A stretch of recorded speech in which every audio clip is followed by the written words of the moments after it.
Господи, я хочу в Карпати доїть коров з какой-то бабкою. Тому що Берлін дуже демократичний, аж занадто. Квир-фемейл и квир-мейл, один из наших флетмейтов САП, и он выполняет свою работу по дому. Бюрократия. Безумные очереди. Все как будто устарелое чуть-чуть. Куча мусора. Сайты у них написаны вот так вот. Мы привыкли жить по-украински. Стипендия, которую нам платит сейчас государство как беженцам, ее на самом деле не хватает. Давать бутылки тоже приятно.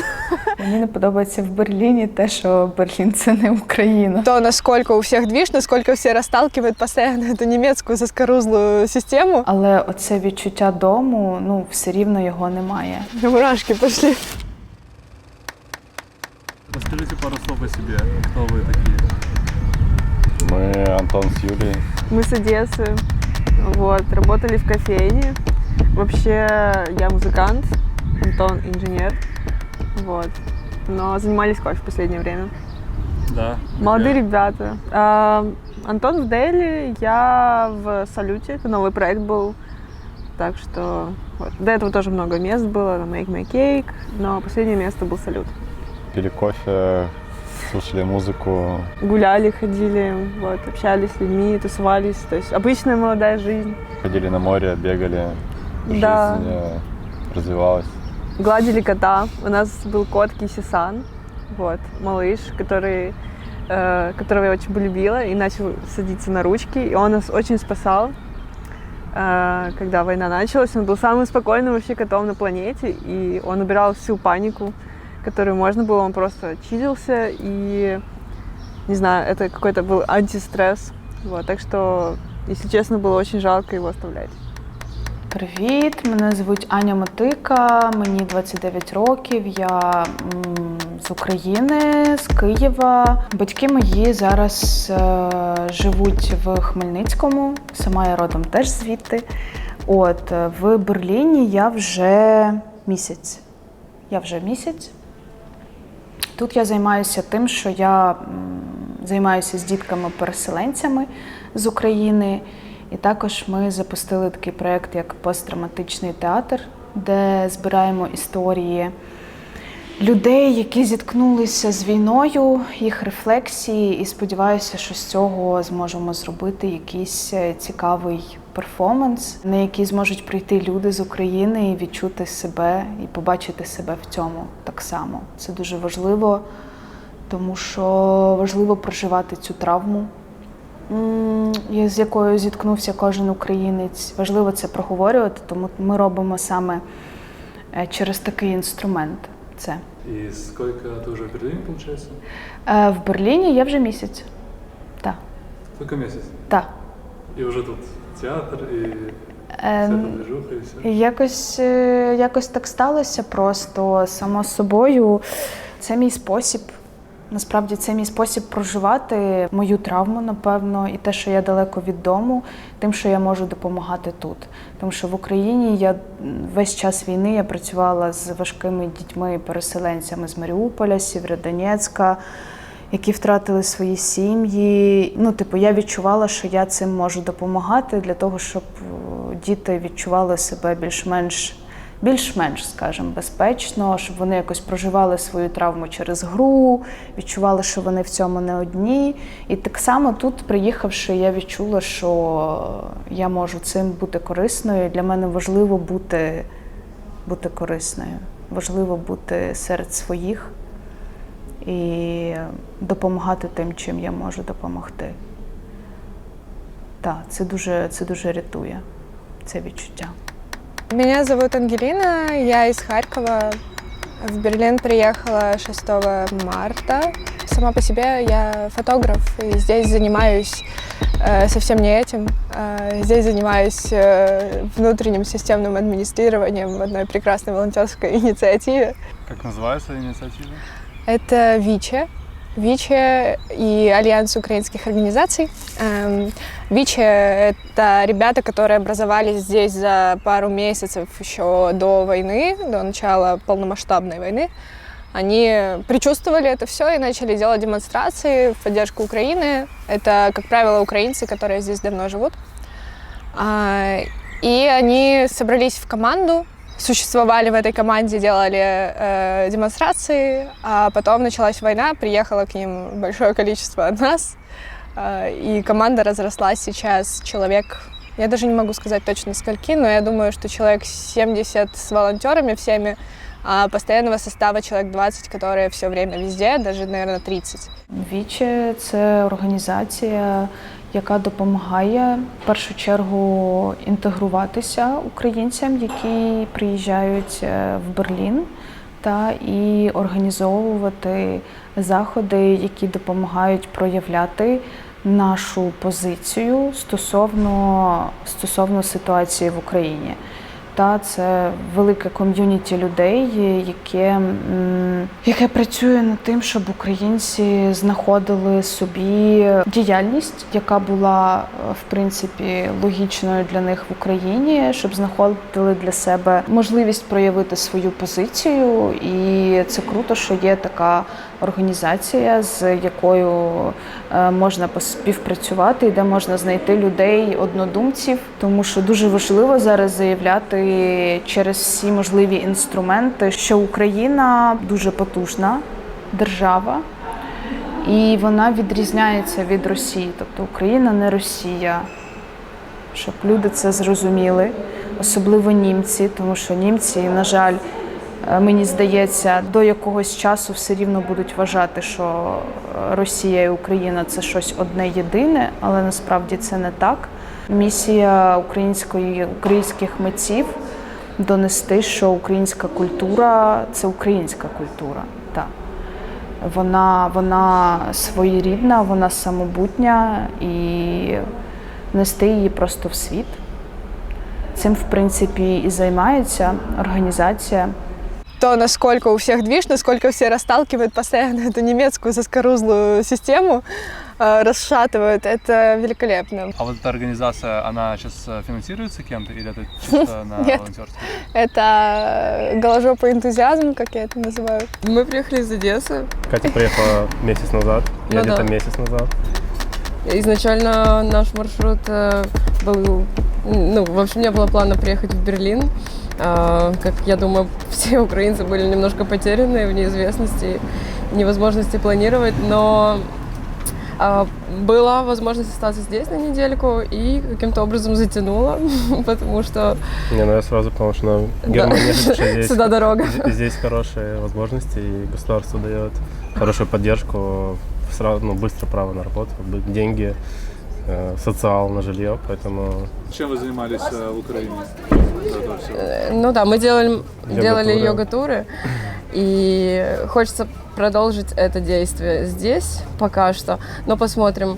Опять же, нужно изучить все детали сейчас с этими всеми организационными моментами. Может, получится делать туры уже в Карпаты для европейцев. Да, конечно, хочется развивать нашу destination, да, Украину. Я показывал фотографии нашим хостам, моим, и они такие: вау, что нереальное, типа... Да вообще все приехать. В шоке, да. И я еще тоже смотрю, вау, реально Украина. Мы пересматриваем постоянно наши отчеты с Карпат, потому что у нас миллион просто видео этих.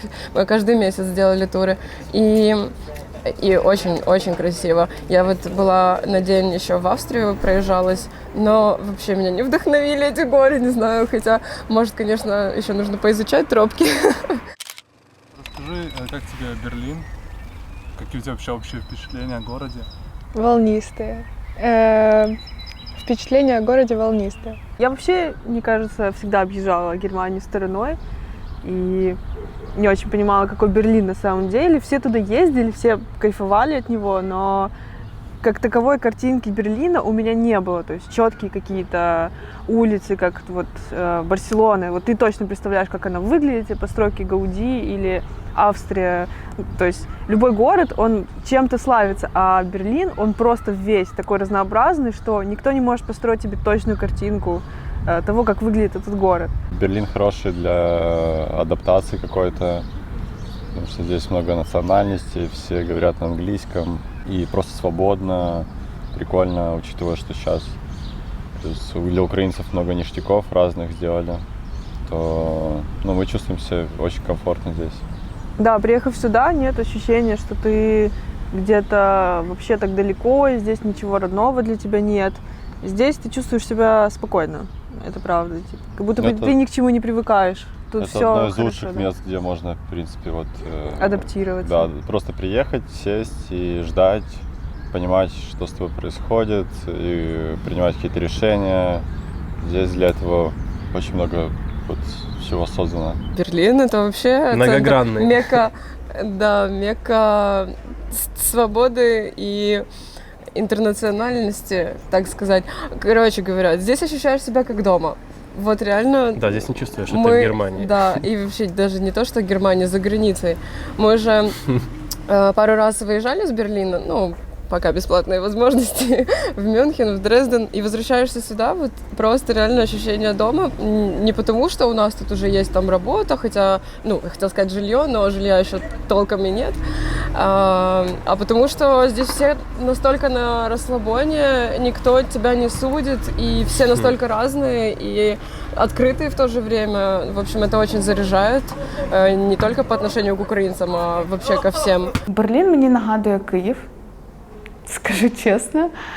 Тому десь по відчуттям, напевно, я відчуваю себе приблизно так само. Я 3 года назад сюда приехала первый раз на 1 день. Взяла у человека кофту и пообещала отдать через месяц. И приехала еще через месяц и 3 дня на 2 недели. Это, кстати, было где-то ровно 3 года назад. Это буквально эти дни. И я тогда очень залипла на Берлин. Я действительно думала о том, что я хотела бы здесь пожить, поучиться, возможно, и потом, наверное, вернулась бы в Украину, потому что там безумно интересно. Да, и я вот эта идея где-то там на затылке, она у меня крутилась, и в целом я в Берлин очень сильно влюбилась тогда.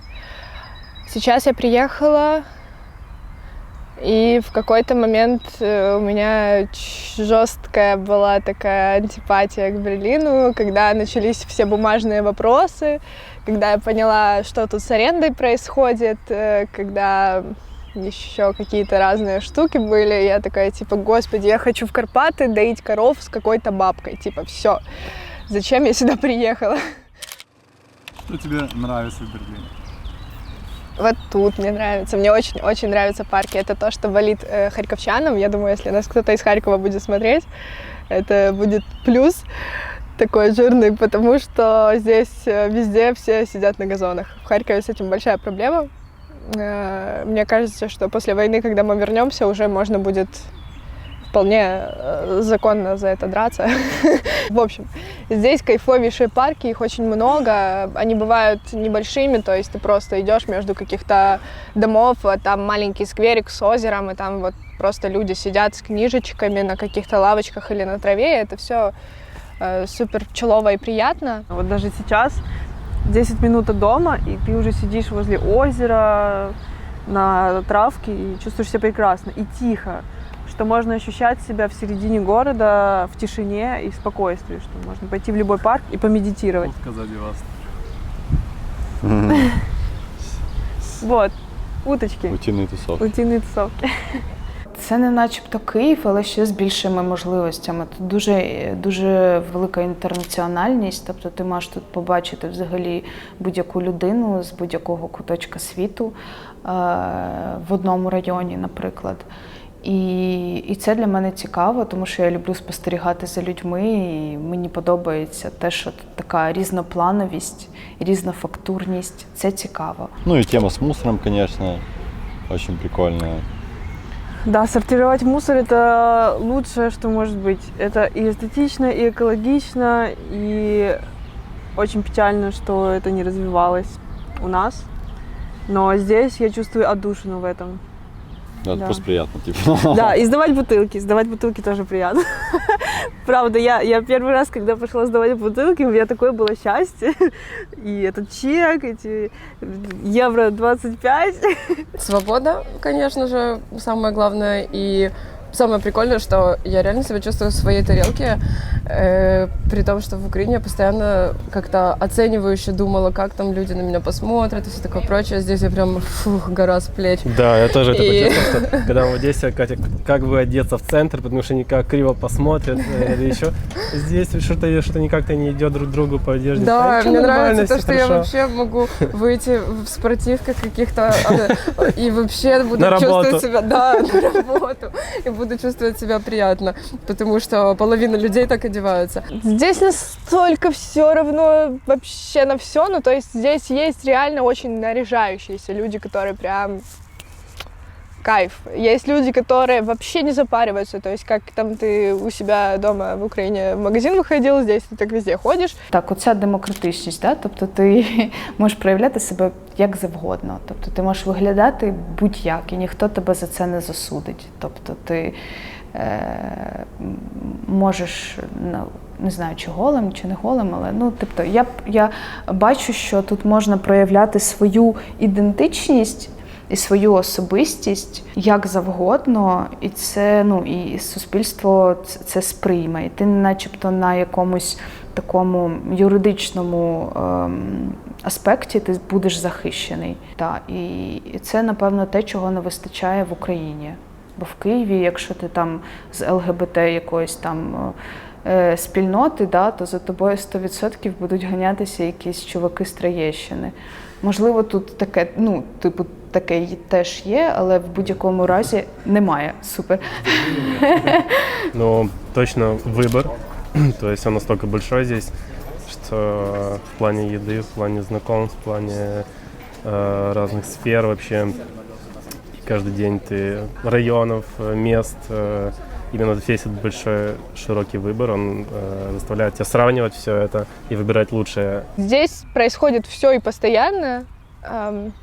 То есть я в Харькове тоже занималась какой-то культурной работой часто, мы организовывали какие-то мероприятия, но там всегда вот то ничего, то очень много, то есть в основном какие-то выходные удлиненные или что-то такое, всегда наваливались ивенты один на другой. Здесь же навалены ивенты всегда абсолютно. Короче, происходит очень много всего, и это можно не вывести, а можно очень классно в поток зайти. Я пока не вывожу. Еще здесь вкусно покушать можно, очень много заведений вкусных. Да, как будто бы тут нельзя готовить невкусно. Я уже нашел самый лучший пахлаву, дешевый, самый лучший даже. бургер, самую лучшую, что там, корейскую еду, самую лучшую вьетнамскую еду. Интернациональная, Да, да. А немецкую кухню пробовала? Да, В Мюнхене. Ну, я здесь с папой пробовала, очень вкусные кнедлики у них есть. Они Бублики такие, типа, это не бублики. Они сделаны из муки, типа, как эти галушки, только такие большие. Но было очень вкусно. Ну и, конечно, здесь где-то недалеко сосиски с пивом тоже. Пиво зачет. Бюрократия. Бюрократия. Это тут очень все нужно, вот эта систематизация. Да, я вообще не люблю жить по системе. С бюрократией ты уже столкнулась? Да, мы уже потанцевали наши танцы, я уже немножко отошла, поэтому сейчас не стала об этом рассказывать, но бюрократия помотала всех и помотает еще. Безумные очереди. Я как будто бы приехала в Советский Союз по рассказам всех моих родственников старших. Типа ты просто приходишь в очередь, а потом уже узнаешь, куда эта очередь стоит, реально, вот такие ситуации есть. Ну, то есть у меня было, когда я пришла не в то место, куда хотела, такая, ну, в принципе, сюда мне тоже надо, потому что на картах все перепутано, сайты у них написаны вот так вот. Нету на телефонах никаких супер, там, можно чтобы потрясти 2 телефонами, эти деньги уже перекинуться. Да, как в монобанке. Очень неудобно все эти системы. Ну да, весь этот контроль, конечно, понятно, это Европа, но мы привыкли жить по-украински. В многих магазинах нельзя до 10 евро, по-моему, платить картой, в некоторых вообще просто нельзя. Вот мы вчера отправляли посылку и только наличка. Типа, удивительно, типа, почему нельзя платить картой.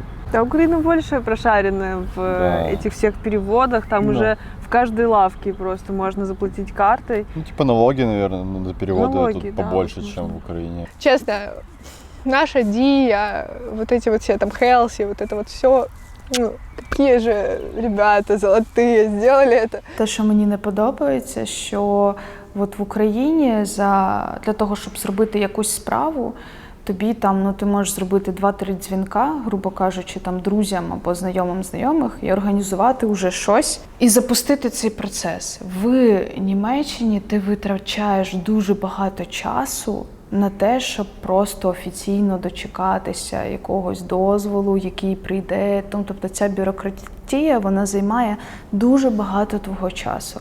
І друзі, коли, наприклад, зі мною з України спілкуються, вони кажуть, а чому так от довго, да? Чому от, щоб організувати оце, у вас іде стільки часу? Ну, тому що по-іншому не можна, та?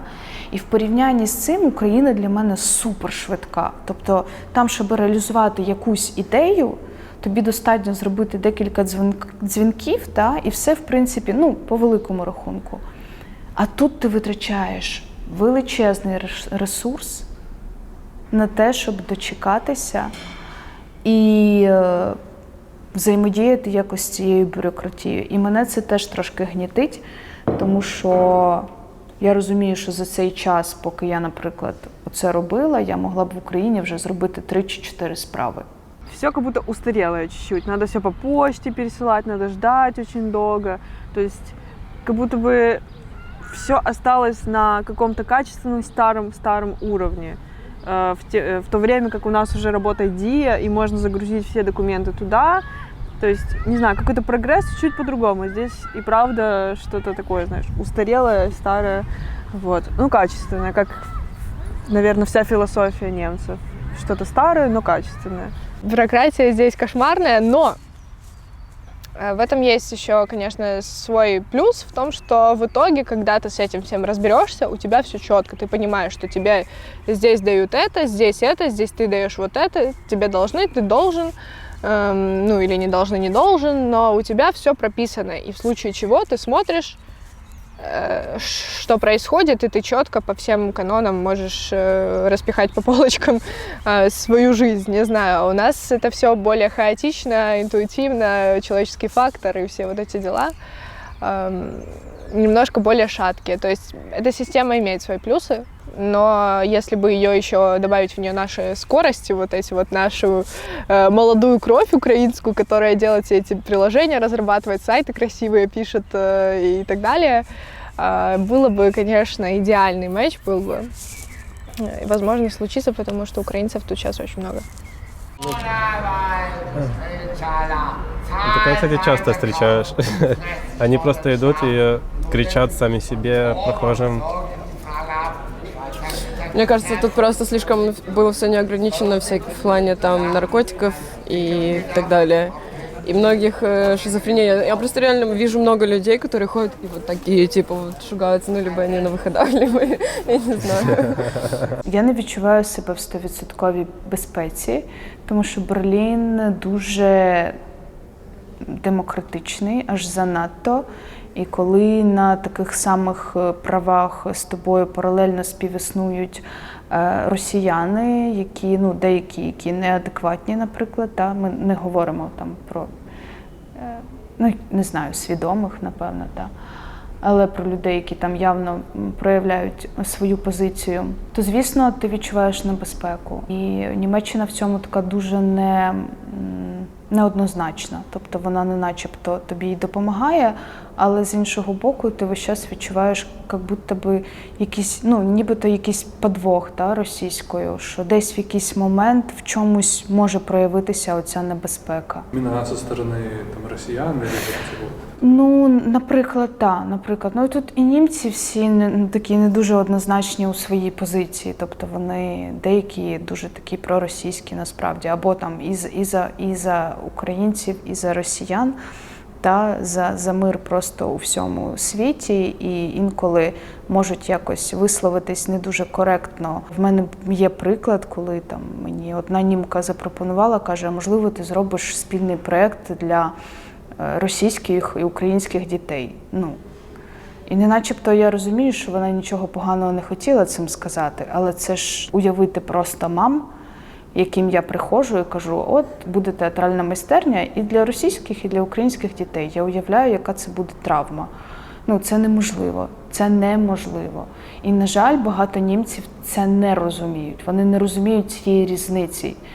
І ми з нею дуже довго говорили стосовно того, що я відчуваю з цього приводу. І я говорила, що я відчуваю, і не тільки я. Ми відчуваємо, що це неможливо зараз, наразі. Ну, типу, без агресії, без нічого. Просто, ну, це не сприйметься на такому рівні. У себя на районе я почему-то себя чувствовала все время нормально. А как-то один раз я поехала вечером на вечеринку, и я выходила из метро, а там было так пусто, и за мной шла толпа мужиков. И я, реально начала бояться, что вдруг я никого не встречу на улице, сейчас выхожу, там автобус. Хотя было там только 10 вечера, но темно и реально глухо. Но это была окраина, да, больше? Нет, это не окраина, это туда вправо, там, где... Я не знаю еще точно по районам, но не доходя до Шарлоттенбурга, и, может, ты знаешь или нет, я точно не знаю. Но достаточно чистенький, нормальный район, но все равно страшно было. Ну да, больше на окраинах. У него будто бизнес забрали в Берлине.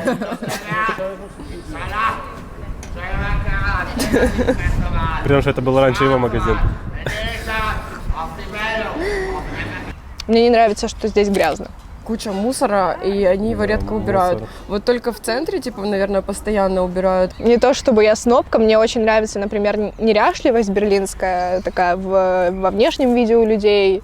Я сама такая же, и мне очень нравится эта честность какая-то, когда ты, не знаю, кофе себе разлил на футболку и спокойно ходишь до вечера в ней, потому что, ну, ты зато сегодня пил кофе со своим любимым другом, вот и все. Ну, короче, здесь очень лайтово на эту тему, но здесь очень много мусора на улицах, бумажек, и очень много ребят, я думаю, что еще и тех, которые из в целом других культур, которые просто бумажки кидают, все кидают окурки под ноги. Я, как гордая харьковчанка, до сих пор не могу себе этого позволить, я всегда пройдусь 20 метров до мусорки. Когда я приехал в апреле, было жуть, холодно. Ну да, тебе не неприятно. повезло, были как раз пару недель таких супер холодных, ветреных. Я так понимаю, что тут зимой вообще осенью не очень приятно. Здесь очень странное солнце. В Одессе как-то было более понятно, оно всегда выскакивало, всегда было как-то солнечно, можно было даже позагорать зимой. Здесь, если тучно, то это тучно. То есть это явно северный город, и он отличается от того, к чему мы привыкли. Вот. И нехватка солнца и много ветра. Я заметила, здесь очень много ветра. Нету моря, нету океана, нету никакой водной стихии. Нету гор рядом. Нету города. Вон озера есть. Ну да, озера, Ну, кстати, озера, на них кстати, тоже да, можно прикольно, проехать. но нужно привыкнуть все-таки. Когда у тебя море было, то тебе озеро дает. Да, В целом цены здесь такие же в супермаркетах, здесь есть рынки, которые тоже, как у нас, тут можно с турками уторговаться или под закрытие прийти и получить кучу ништяков. Но, конечно, здесь дороже услуги, то есть весь общепит, все, там, я не знаю, короче, все услуги здесь на порядок дороже. И вот эта вот стипендия, которую нам платит сейчас государство как беженцам, ее на самом деле не хватает на какую-то более-менее адекватную жизнь. Я не считаю сейчас аренду. То есть ее хватает реально на продукты, ее хватает на очень предельно выживальческий ритм. А с продуктами здесь реально все хорошо, то есть их очень много, они очень недорогие, и, короче, все как у нас.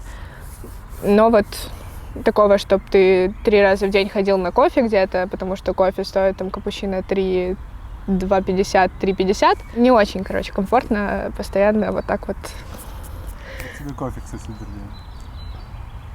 В основном отвратительно.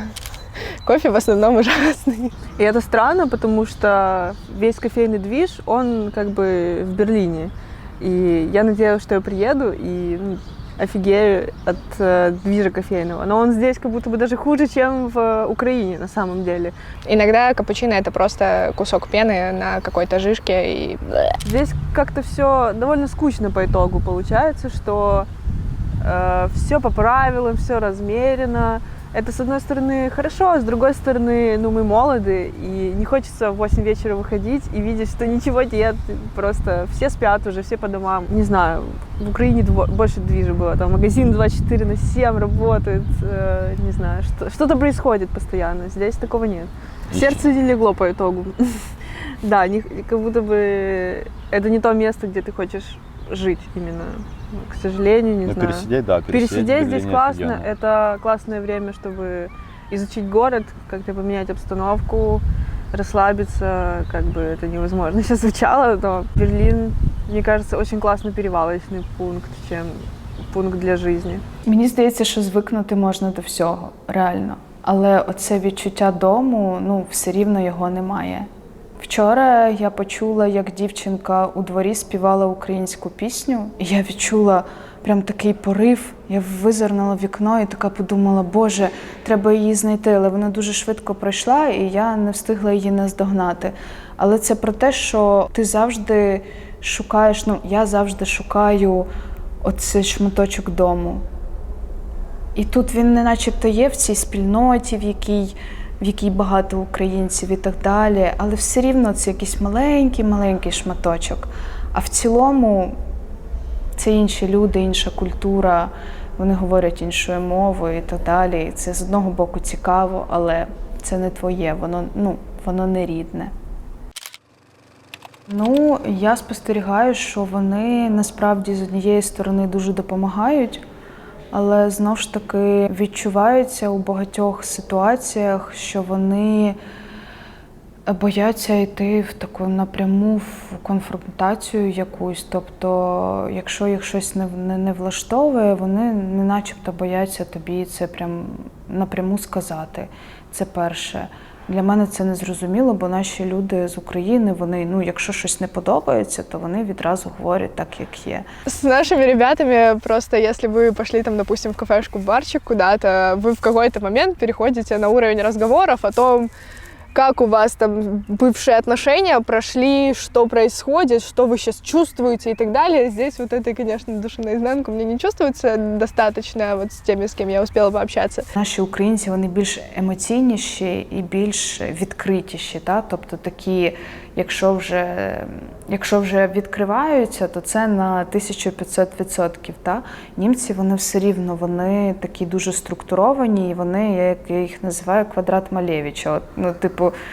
От я тобі допоміг, але все. Але далі це вже занадто. Та? Вони завжди тримаються в таких якихось тісках, в рамках. І мені, звісно, як українці, як людині, яка прожила більшість свого життя в Україні, та з таким темпераментом, мені це не зрозуміло. Ну вот даже планировалось. Насколько я поняла, я не знаю немецкий, но в построении слова, фразы ты идешь от конца, то есть ты должен знать, что будет в конце.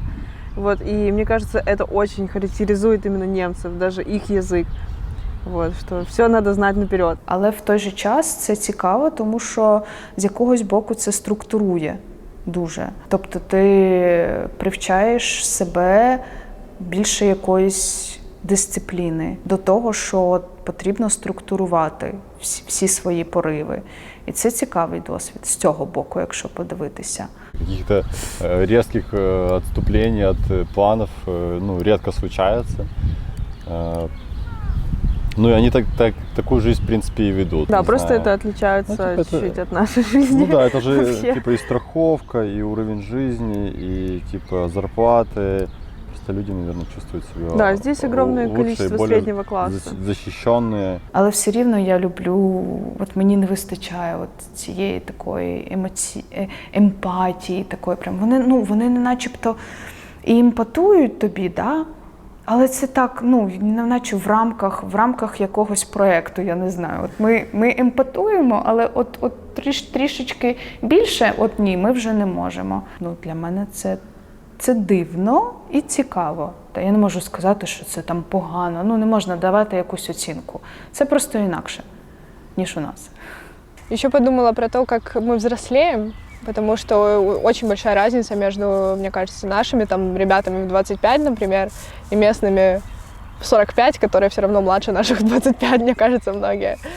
То есть здесь очень замедленно все с моего взгляда, с моего вектора, да, то есть человеку, может быть, там под 40, он еще не определился ни с чем и нормально себя чувствует. И то, что немцы учатся дольше, вот мы сейчас живем с девушкой, которая взрослее нас, они просто, у них учеба продолжается там до 25-6, ну, типа, это ок, типа, они тратят время на учебу, а у нас, как бы, люди, знаешь, начинают работать уже.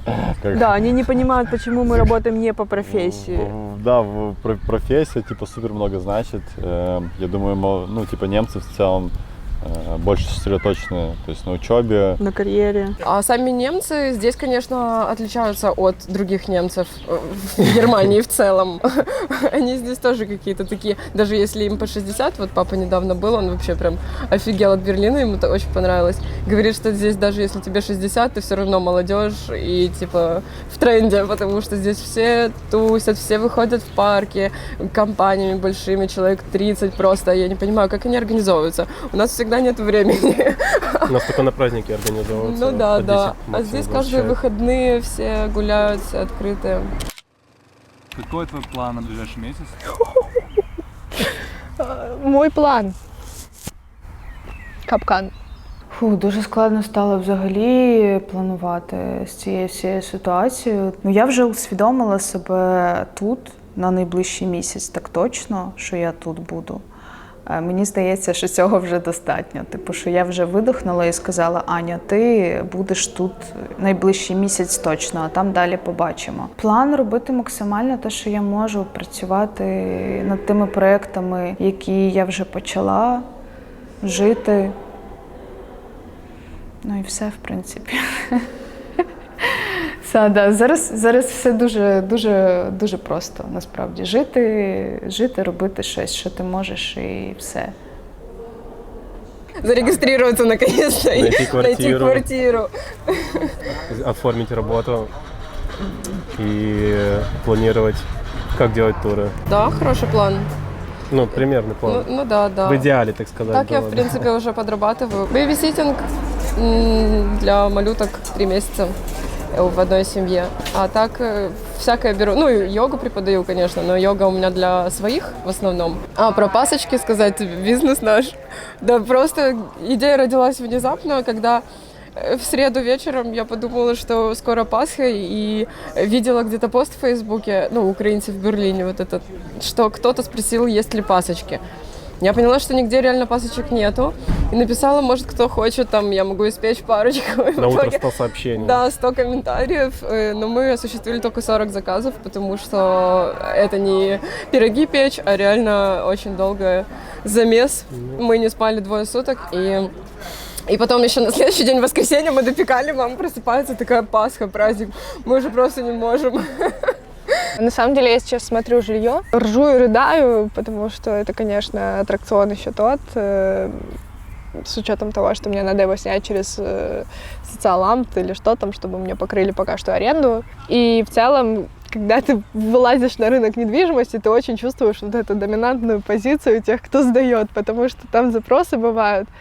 Писали ребята, типа, у нас тут, типа, квир-фимейл и квир-мейл, и мы думаем о том, что, типа, ты заедешь и будешь, что-то, типа, мы создадим квир-семью с детьми и что-то такое. Я просто хочу снять жилье.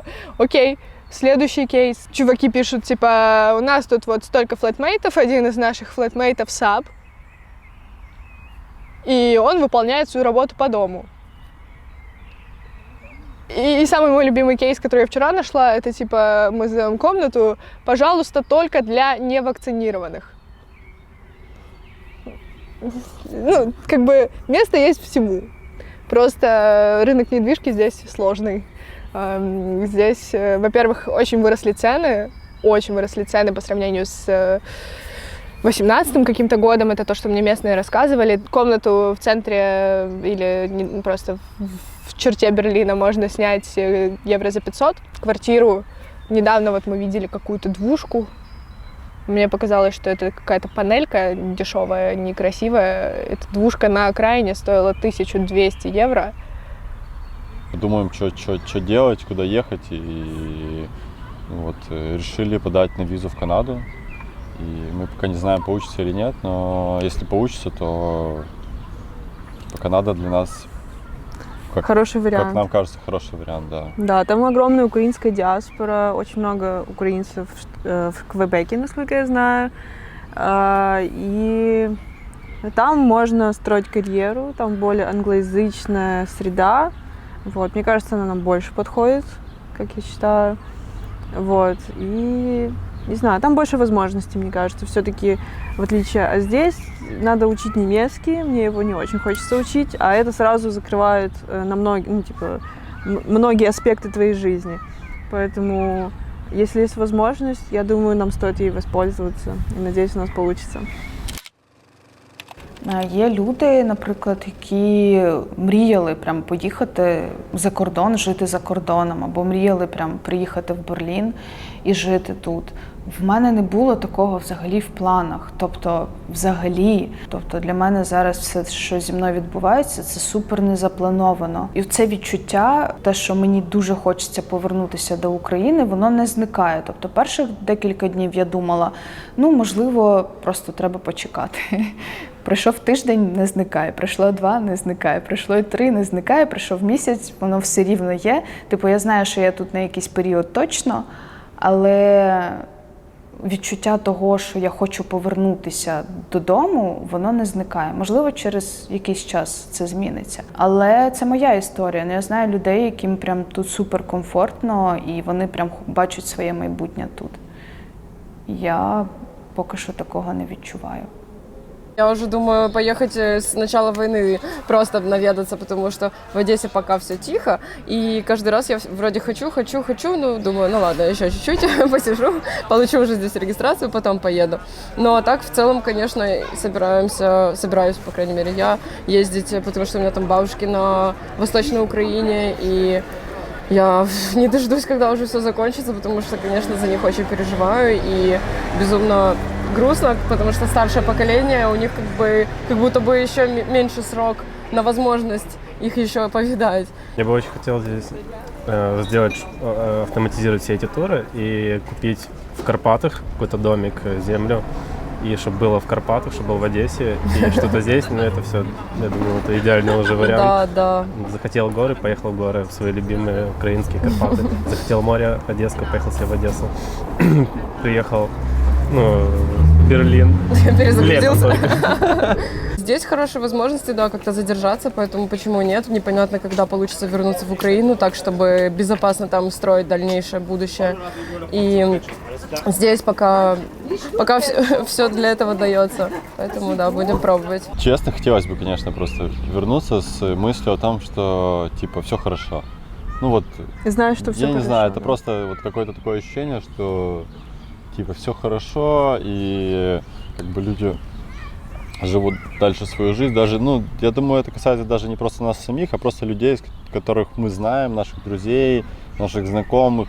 И просто, мы могли бы и до войны, уехать, с Украины в Европу, но мы бы знали, что, люди, которые живут в Украине, живут дальше свою жизнь, мы можем быть спокойны, поддерживать с ними коннект, можем ехать в Украину, если что. А сейчас, пропало ощущение дома, что у тебя что-то есть, что у тебя есть чувство безопасности, что есть куда возвращаться.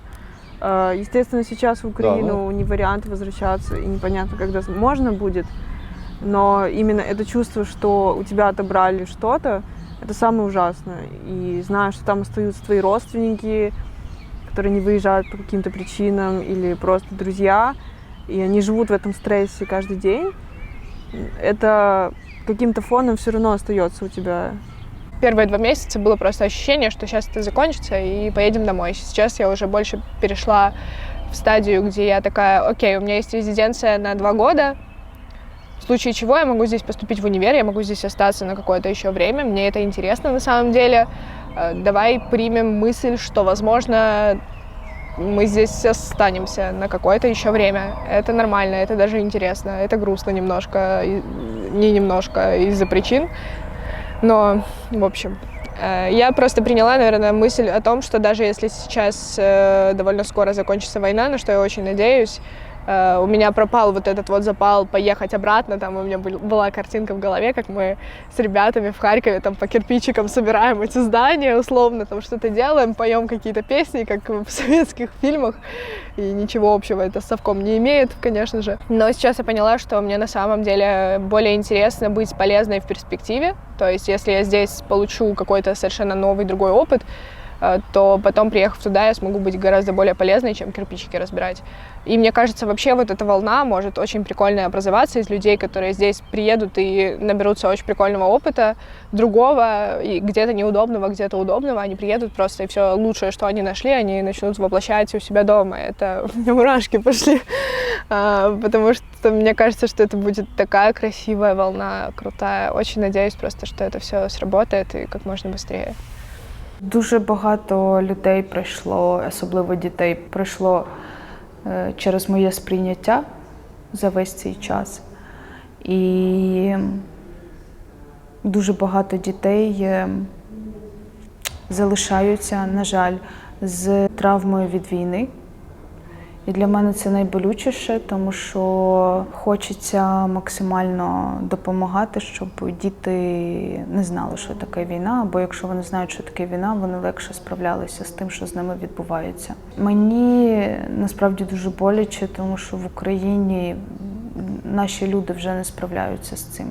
Ну, типу, всі психотерапевти, всі реабілітологи, люди, які працюють з цим, вони, мені здається, вже по 3-му, по 4-му колу вигоріли. І це дуже боляче, тому що не начебто всі тримаються, звісно, на якомусь адреналіні.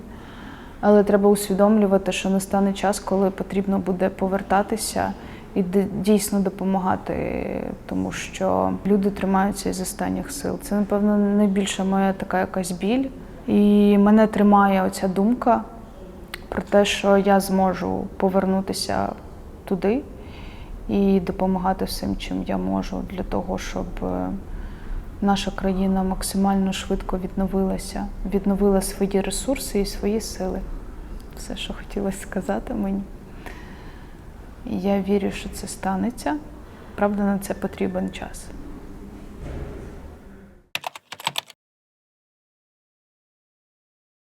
Ездила на велосипеде, езжу на велосипеде. Дубль 300. Потому что весна, и как-то я очень воодушевлена сейчас.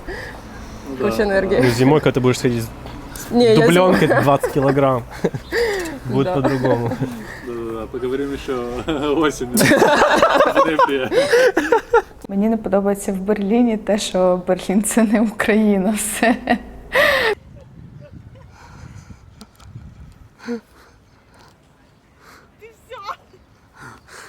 Скажи слава Україні. Слава